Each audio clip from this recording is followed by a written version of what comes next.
Hello friends, my name is Lucinda Watkins and I am a hiking guide and backpacking guide.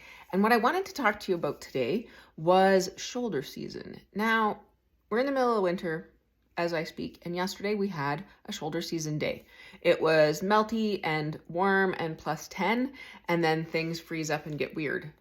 It can happen, having weird one-off kind of shoulder season weather in the middle of the winter.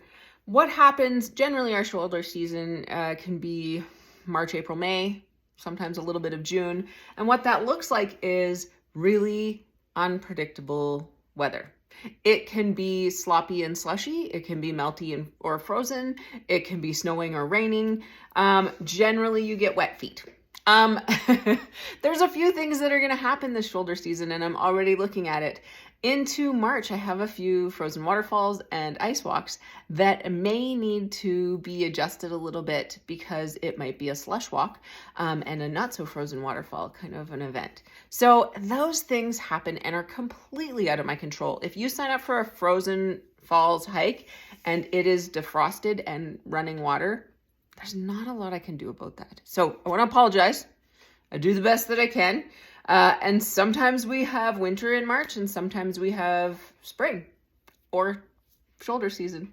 So I want you to know that some of those events may be adjusted. It's also a time of year where Alberta Parks likes to close some of those trails for safety. It's a high avalanche risk. So for safety, for it getting really muddy and getting kind of chewed up with people's boots, and it does happen. So some of those hikes, if you're hiking in that March, April, May, sometimes June, they may close trails. I do say this in all of my hikes, that the trail is subject to change. If you have your heart set on just that trail, I'm going to give you a heads up. I'm going to give as much notice as humanly possible.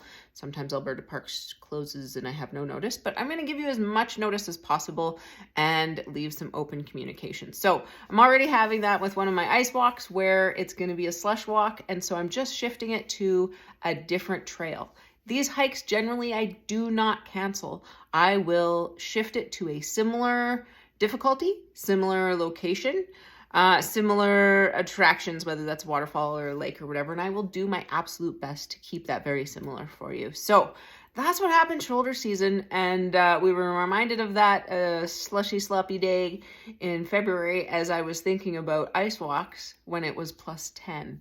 So be prepared for shoulder season. How you can prepare if you've signed up for some of those hikes.